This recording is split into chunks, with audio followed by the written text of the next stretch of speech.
people who have deep experience are more likely to be the ones who step forward and help lead. I know organizations look at longer term, longer tenured employees and they think to themselves, well, I can get somebody to do that job for less money. But I think it's a very limited viewpoint. I mean, this is a group of people who have shown incredible resilience because the pace of change that they've lived through has been enormous. And when you decide those people no longer have value because they are not the newest generation coming into the work environment, you kind of cut off your nose to spite your face. And maybe you better think about what's the mix of talent we need to have and what's the diversity of that talent need to look like in order for us to be successful. And it's not just going to be all of the youngest people who are just coming into the workforce as being the answer. 3, 2, 1, liftoff. We have a liftoff. Tower cleared. If you're looking for a job, or to keep your job, or a promotion, or a pivot, or to get on a team and you're up against ageism because you're over 50, 60, 70, 80, whatever, or in some cases tragically even over 40. Or if you're an HR person or an executive or a hiring manager or a business person, what you're about to hear you will find very practical, very useful, and very insightful. You're going to be hearing from Alaina Love. Now, Alaina was a top-level HR executive in a major global pharmaceutical firm. And obviously what we're going to be talking about are the virtues of the older, more experienced, more skilled, more knowledgeable worker. Now, the trend's been a lot of companies, a lot of businesses, oh, you know, you're over 40, 50, 60, whatever, we need to move you out to the side. Well, now the pendulum's swinging the other way. There are a lot of companies, a lot of businesses are going, whoa, wait a minute. We need that knowledge. We need those skill sets. We need that experience. And also what that individual has to offer as well. This is also very important for the first thing that we talk about, which is diversity and inclusion. This is a very hot topic. It is being considered a success factor for companies and businesses. Now, some people think diversity, oh, well, it must mean quotas. How many men, women, minorities, left-handers, whatever. No. This is about diversity of life experience, diversity of skill sets, diversity of point of view, and that the more diverse your teams are, the more diverse your workforce is, and the more inclusive you are in enabling that and fostering that, the better success that you're going to have across the board. And as we talk about, one of the key ingredients to that diversity is the boomer. Oh, absolutely, because you're dealing with people who have been there, done that, and gotten a couple t-shirts already. So you want their input. You want to know what worked last time and why did it work, what didn't work last time, and do we have a way of circumventing that now? Have things changed in some way that will allow us to take an approach that didn't work before and make it work now? But in order to have the answer to that, you need to understand deeply what was going on then. And these folks bring to the table every single day institutional wisdom and history.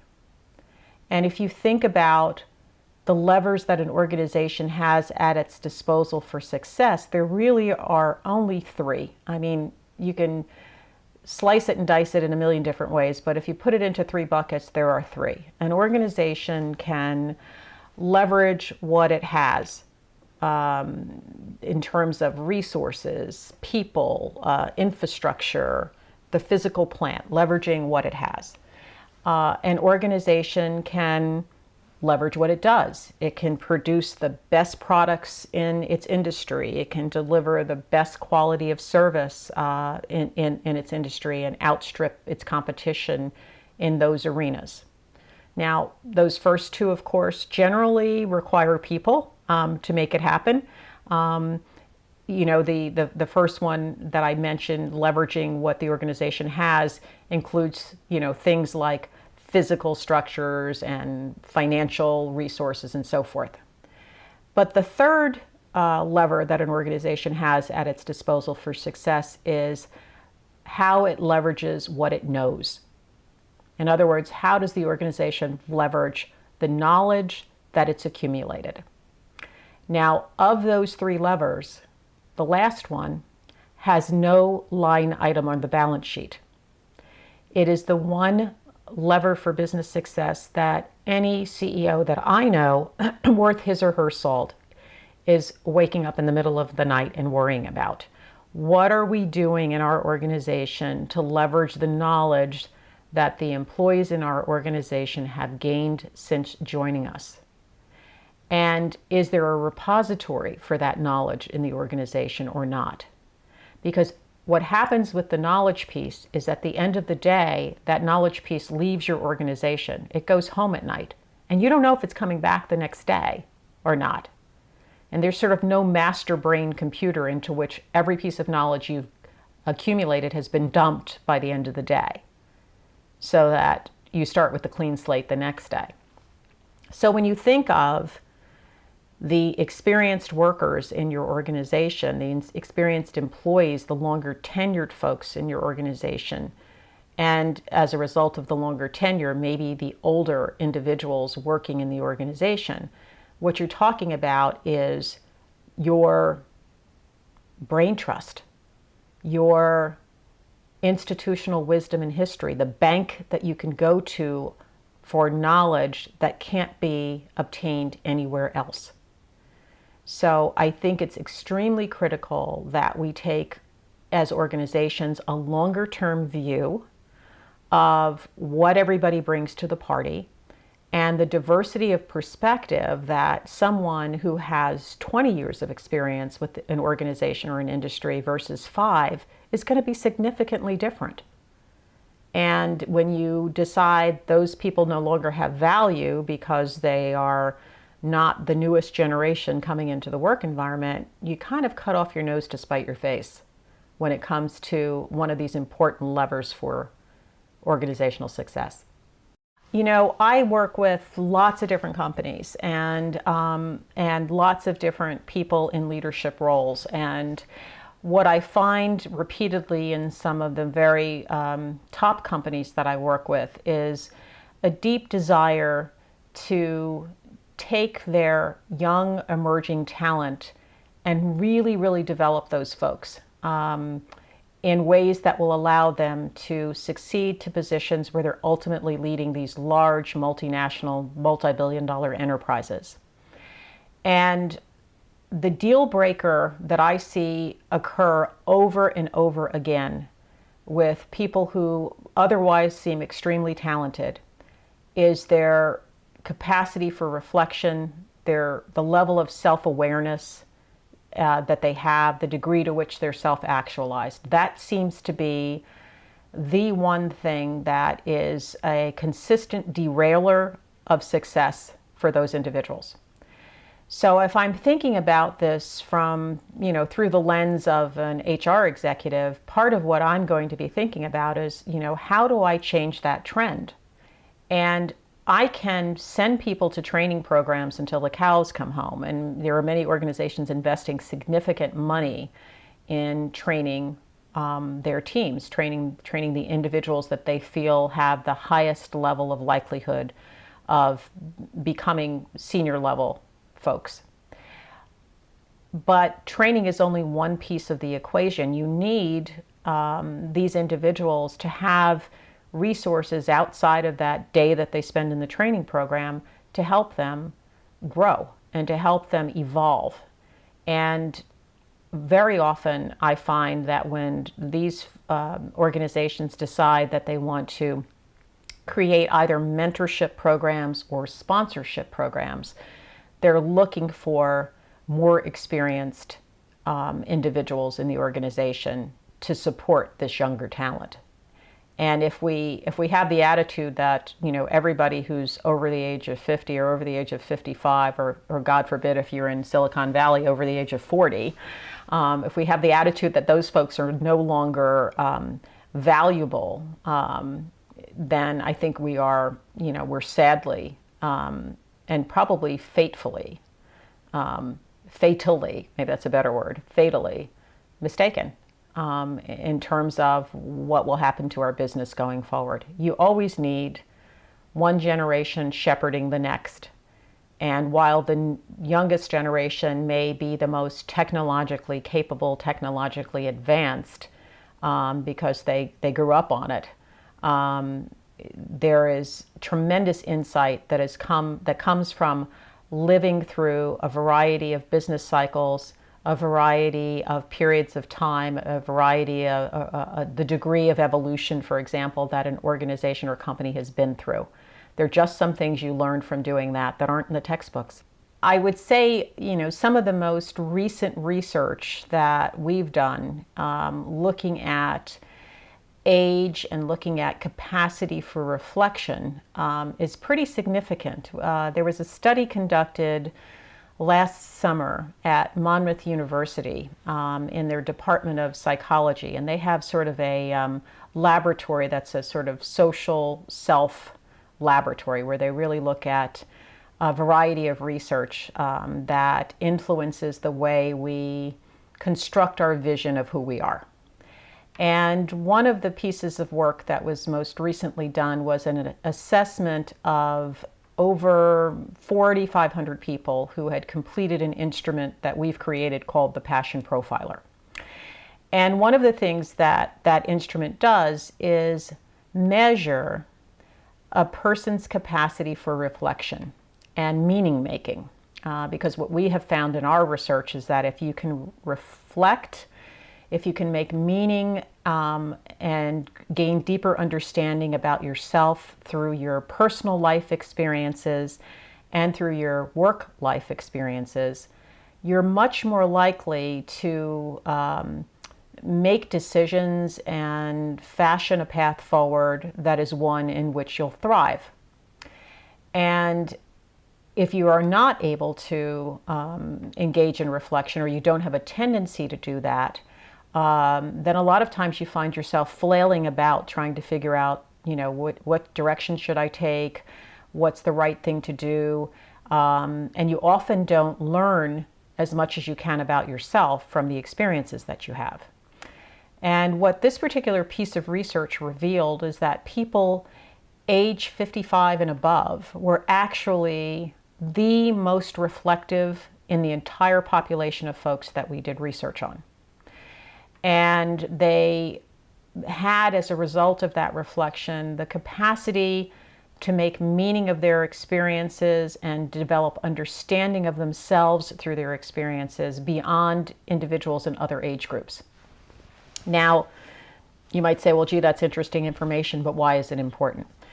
It's important because if we're looking at creating highly functioning organizations, highly functioning and inviting cultures inside companies, then we need people as part of those organizations who have the capacity to make meaning of their experiences and learn and grow from them. And very often, one of the biggest challenges that younger people have coming into any work environment is the challenge of learning the skills that they need to have to do that work successfully. And then the bigger hurdle that they have in reaching leadership positions is really developing a deep sense of self, having the qualities of self-knowledge that allow them to make appropriate decisions and to have a deeper understanding of who they are and the way in which they're likely to impact others. And workers who have that capacity naturally are people who are in this sort of older age group that you're describing, this 50 and 55 and above age group. And they are the very people that organizations need to help mentor and grow this younger cadre of talent, because skill sets can be taught. Self-knowledge is a bigger hurdle. And you need people who are in leadership roles or in mentor roles who have the capacity for reflection themselves. If you don't have the capacity for reflection yourself, you're not likely to be able to teach that to someone else or to help another person develop it. So this is essential. Probably more so than even skill set at that point in time, because most experienced workers have developed many skills over the years. But what is most valuable that they offer beyond their skill set is this capacity for reflection and meaning making, and the inclination to help others develop it. Well, as our mutual friend John Baldoni, who's a leadership expert and author and speaker, has said, is that the leadership capabilities, and that's not necessarily a hierarchical leadership aspect, this is my boss, but somebody that's part of a team or part of an overall effort, knowing how to help lead the team in a direction, that really has to come from experience. That's not something that you're born with. Now, you know, there's a big argument over that. You know, are leaders born or can you make them? And you know, some camps insist that true leaders are born. Other camps insist, you can train leadership skills, which, I mean, I've certainly seen that happen. I've also seen people who just naturally come to the world that way.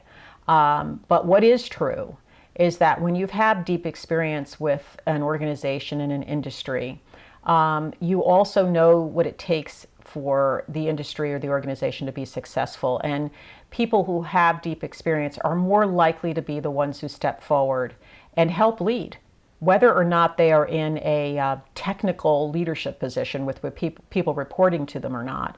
They tend to step up and show leadership and show others how to lead, even if they're not in a position where they're being paid to do that. So I think that it's critical that we continue to tap into that resource and not look at it as as a frivolous expense, because I know organizations look at longer term, longer tenured employees and they think to themselves, well, I can get somebody to do that job for less money. But I think it's a very limited viewpoint, because maybe you can get them to do the technical aspect of the job that this person is in for less money by hiring somebody who has, X skill set. But you're also not going to get the breadth and depth of knowledge that this person is bringing into the equation every day, nor the leadership tendencies that this person might bring to the party every day. So I think very often we're not comparing apples to apples when we talk about paying somebody who is a more experienced worker versus paying somebody who is a younger worker coming into the workforce. The roles they're playing, even if they're in that same job, are not on equal par. So to pull all this together, let's address then the two likely audience categories that are watching this right now: the HR professional and the older worker who's maybe looking for work or looking to retain their work. So to the HR professional, as a former HR top executive yourself, what would you say are the key, let's call them, instead of attributes, the key considerations they should take into account, which takes some courage too, because we always hear that at the top of the list, and some of my clients are this way too, it's young talent. What are some of the key considerations they should have and the key situations they should embrace to hire the older worker? Well, I think that they need to be reflecting on this on the concept that I expressed earlier, which is, how are you going to develop that cadre of young talent? Who's going to be part of that equation of developing this young talent? And part of the recipe has to include older experienced workers, because they are the ones who help set and maintain the culture in which everyone is operating on a day-to-day basis. So you can do a whole lot of training, you can invest tons of money in that to develop younger workers, but there's a level of development that happens every day on the job as experiences occur, as situations arise, and who comes to that situation with a centered base of experience from the past that can be brought to bear in reflecting on what should be happening in the future. And that's your experienced older worker. So I think that has to be part of the equation. I think also in looking at older workers, they have to ask the question, what valuable past experiences does this person bring that we are somehow not capitalizing on right now? One of the things I always enjoyed asking people that worked for me, or that I was interviewing and giving a performance appraisal to, for example, is, what have you learned since being here that we are not making the best use of in the way we ask you to work?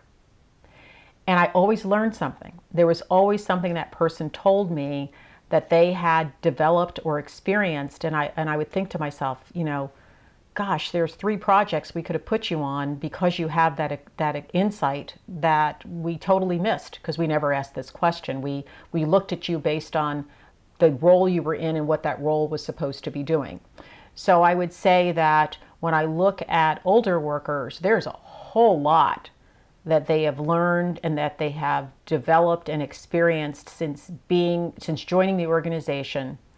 And because many of them are pigeonholed into these positions that they're in right now, and no one's ever asked them the question, they don't realize that there's a whole set of skills that this person could be bringing to the party that they're not, because we simply didn't ask the question.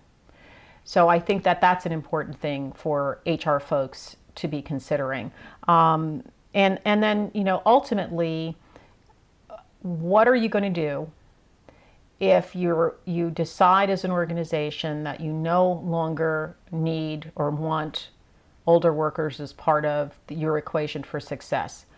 How are you going to capture the institutional wisdom and history resident in the brains of those individuals before they walk out your door? I think that's a big question. And I think that there's not an easy answer to it, but I believe that that answer better be arrived at in your organization before those people leave. And maybe you better think about what's the mix of talent we need to have and what's the diversity of that talent need to look like in order for us to be successful. And it's not just going to be all of the youngest people who are just coming into the workforce as being the answer. That's part of the answer, but so is people with longevity. So it is people who have had a set of experiences and gone through a few cycles that maybe even the person currently leading your organization hasn't experienced. Now, what about, though, for the baby boomer who's seeking a job or seeking to be retained or promoted? What are some of it may be that the hiring person that they're talking to hasn't seen this video, hasn't seen this, seen or heard this video interview. What can they do to help, for lack of a better term, educate and or assert themselves to put forth these attributes? Well, I think a big part of doing that well is the capacity that you have for understanding how your skills and experiences are transferable, and how you've actually successfully accomplished the transfer of your skills and experiences throughout your career. Because when you think about just as a cadre of talent, the baby boomer group, and you kind of go back in history a little bit, what you'd be surprised to recognize is how much change that particular cadre of workforce talent has experienced in their lifetime. You're talking about a group of people who were around when the computer was birthed, who were around before there was such a thing as internet, who maybe didn't have a television and certainly didn't have color TV, who, if they wanted to change the channel, had to get up off the couch and actually physically walk to the television set and turn the channel because there was no such thing as a remote control, right? God forbid. Right. I mean, this is a group of people who have shown incredible resilience because the pace of change that they've lived through has been enormous, just enormous.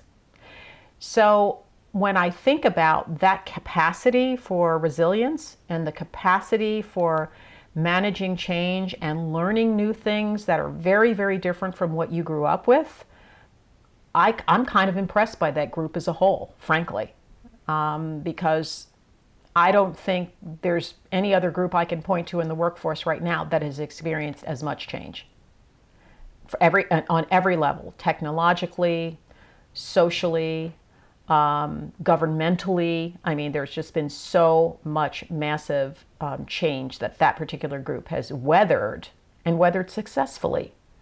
Are there people in that group who don't know how to turn on a computer? Probably. But if they're working in a large organization, trust me, they have learned a lot. They have developed a lot of skills to do things that they were not privileged to grow up knowing. Right? It wasn't introduced to them as a toddler how you do X, Y, and Z. They had to figure it out when they were 40 or 50.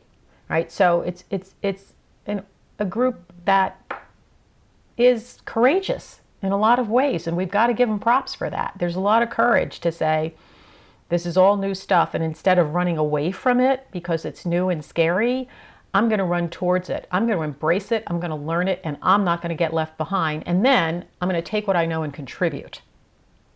So, do you want those people on your team?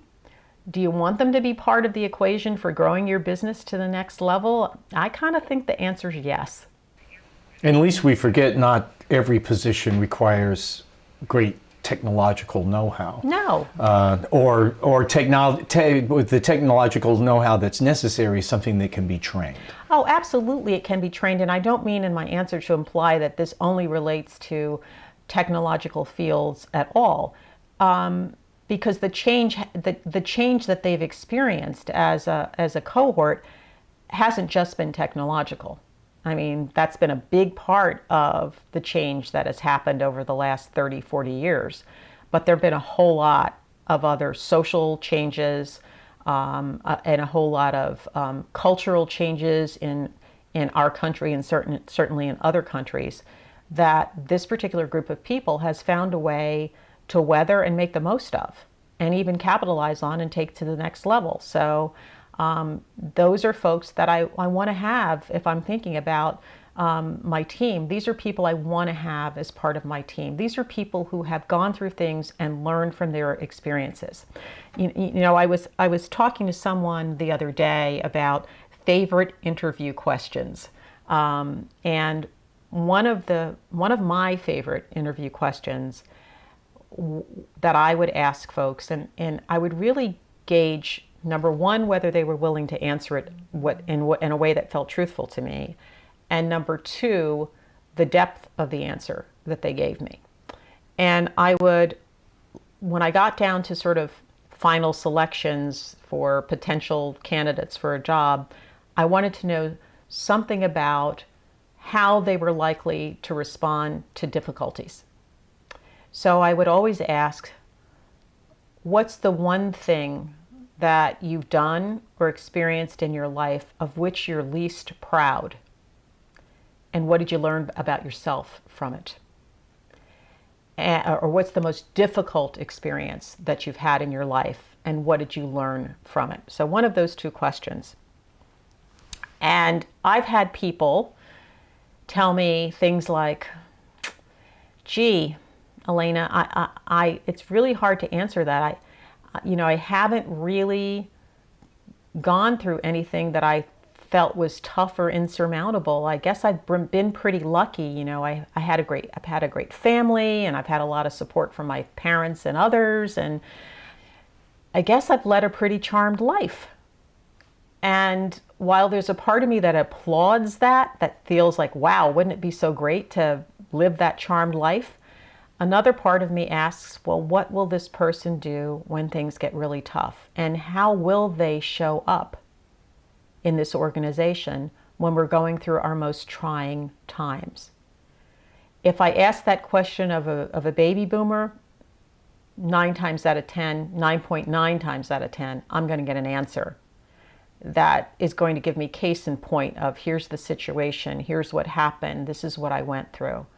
I remember even having a woman unbelievably be so honest with me in answering what's the thing that you've done that you're least proud of. admit to me, she said, I cheated on my husband and I nearly compromised my marriage. And I'm not proud of myself for having done that. And what I learned about myself and about the situation was that there was a better way to handle it. And thankfully, my husband forgave me. But I have learned that if we're going to make our marriage work, the answers to doing that aren't outside, they are within us and within our partnership. And this is my commitment now to working on this going forward. I mean, somehow I didn't allow my jaw to drop onto the desk as she was sharing this information with me, but I thought, you know what, a courageous and honest answer. And what a painful thing to admit, and certainly a painful thing to admit to a hiring manager, that you had done this thing that you are very distraught about, you're not proud of, but here's what you learned about yourself from that experience. That was somebody who had lived life a little bit and had some scars, but also through those scars developed great insight. And when we think about how we're going to grow our businesses to the next level, we require great insight to do it. We require people who have the capacity to develop that. And if you live life long enough, it kind of helps you do that. So there's extreme value in people who have been around for a while, experienced some stuff, and learned from it.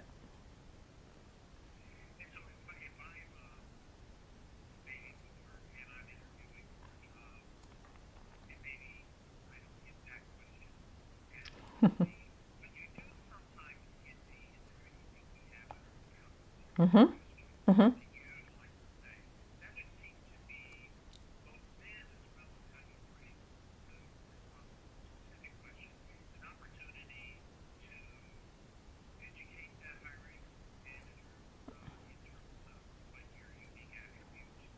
Mm-hmm.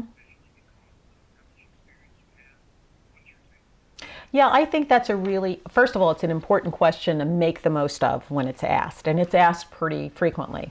One of the things that I like to tell people that supports them in answering that question in a really home run fashion is understanding what their passions are. Because when you understand what your passions are, and we talk about them in the work we do in terms of your passion archetypes, but when you understand what your passions are, you understand then the unique contributions to the utilization and creation and utilization of knowledge that you can make in an organization. And that's something that goes beyond anything that's on your resume, that goes beyond any skill sets that you may have developed expertise in. Because your passions bring a perspective, a diversity of perspective around knowledge and how it gets utilized that you can't get from skill alone. So we talk about it in terms of passion archetypes, as I said earlier. So someone who is a conceiver, builder, transformer passion combination, for example, when it comes to institutional knowledge, is going to be the person who is at the forefront of creating new knowledge. This is going to be the person who's pushing the boundaries, pushing the edges of convention, and asking the organization to think beyond itself, to think beyond what it's done before. So they're always going to be the folks who are idea generators. And a person who has that archetype can say, well, what's not on my resume, maybe directly, that I think I can contribute to the organization is I love helping to generate new ideas. I love exploring possibilities outside of the box and coming up with new innovative approaches to how we do business. And not only do I love doing that, I love actually taking that and making something happen with it. I either want to help transform and change us in a way that allows us to create a new evolution in our business, a new path, maybe even a new market segment for our business. Or I love taking that new knowledge and saying, okay, now that we have this new knowledge, we're going to go out and achieve some goals with it. We're going to build something new as a result of this knowledge. And those are the ways that I can contribute uniquely beyond what you see in my skill sets and experiences on this resume or what we've talked about so far today. So being able to share, here's the energy that I'm going to bring to this organization through my passions is very powerful because it helps to differentiate you from everybody else who's got the same skill set that you do and can't make that kind of statement. And then you can back that up with, here's all the ways I've done it before in my career. And to help everybody listening or watching this make the connection, there's, by the way, another interview with Alaina on ProBoomer and on YouTube where she talks about this passionality profile. And the bottom line is being able to very scientifically understand what your true passions are and who you are and play to that. And in the interview context, it strikes me as you were saying that three things. Number one, that you're going to say, well, here's where I worked and the dates. Here are the skill sets. Here are the successes. Excuse me. Here are the successes that I've enjoyed. But here's the essence of me that I really bring to the table. And you talked about the builder or the transformer. Conversely, it may be the very buttoned down, specific, keep it inside the box person, which might be the kind of personality that you need. Absolutely, absolutely. I don't mean to indicate at all that there's only one set of passions that a company is looking for. Companies need people with all different kinds of passions in different roles. And they need the diversity of perspective born of those passions in order to make the best decisions. We describe it as the passion-driven knowledge cycle when we talk about it in our work. And what we know at the end of the day is that organizations need all 10 passion archetypes represented on their teams because each of those passions has a slightly different lens through which they look at the world. And if you don't have those passions represented on your team, then you are sort of robbing yourself of the diversity of perspective born through those particular passions. What I love about this conversation that we're having right now is that at the end of the day, when I was interviewing people for jobs, there was really nothing that was particularly interesting to me in an interview when they were just sort of regurgitating what was on the resume. I can read your resume. I see if the resume has been written even halfway decently. I see what you have done in the past. I might even see the list of training programs that you've been through, and it's great to know that you have those particular skills. But what I'm looking for is the deeper essence of who you are and how you've used all of that to make a difference.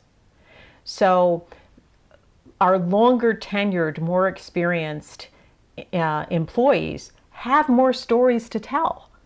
They've had more time to utilize those skills. They've had more time to make differences where necessary for the organizations that they are a part of. They've had more time to encounter tough, difficult situations that they had to figure out a way through and around.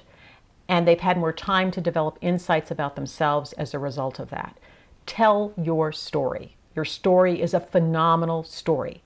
Tell it and make sure that the person that you're sitting across the table from or a phone from or a Skype call from who's interviewing you understands the richness of who you are that they can't get just from the resume alone. Because that's really what your opportunity is at that interview time, to do that. I took the profile that you're talking about, the passion profiler,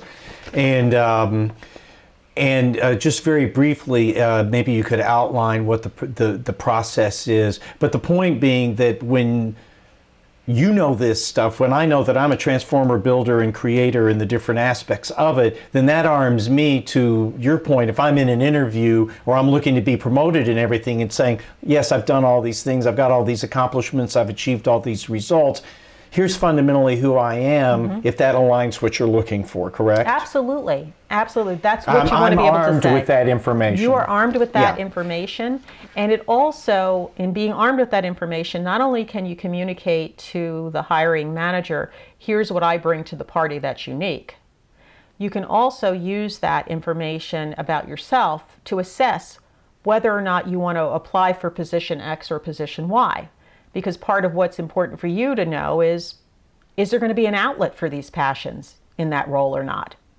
Because if there's not an outlet for them, it's not going to be as fulfilling a job for you as another one that might have that same outlet, have an outlet for those things.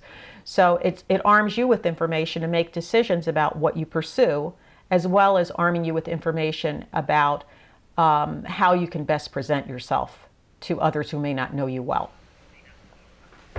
So in the couple of minutes that we have left, kind of outline real quickly the process. And by the way, I'll go ahead and say that to just do this first step was $12. So that was great because I could take it farther if I wanted to. But take me through what the process is and what this is as quickly as you can. Oh, sure. It's very easy. It's a tool called the Passion Profiler. It's a scientifically valid and reliable tool that is designed to measure how you resonate with 10 different archetypes of passion that we've identified in our research. All of us have all 10 in us, but the trick is to really understand what your top 3 are.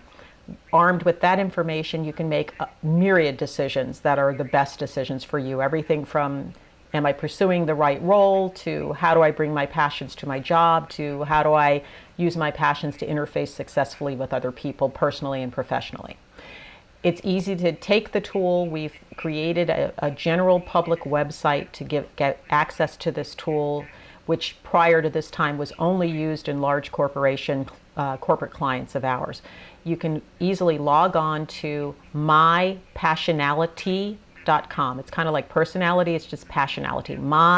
mypassionality.com, and you will find a link for purchasing a code to take the Passion Profiler. And indeed, it's $11.99 to purchase a code, and it will give you access to an abbreviated version of the Passion Profiler that will give you a report that tells you what your top 3 passions are and gives you a little bit of information about the strengths that you're likely to enjoy based on those passions and the vulnerabilities that you'll be more subject to with those passions, so that you can begin to work with that information to develop some mastery over your passions.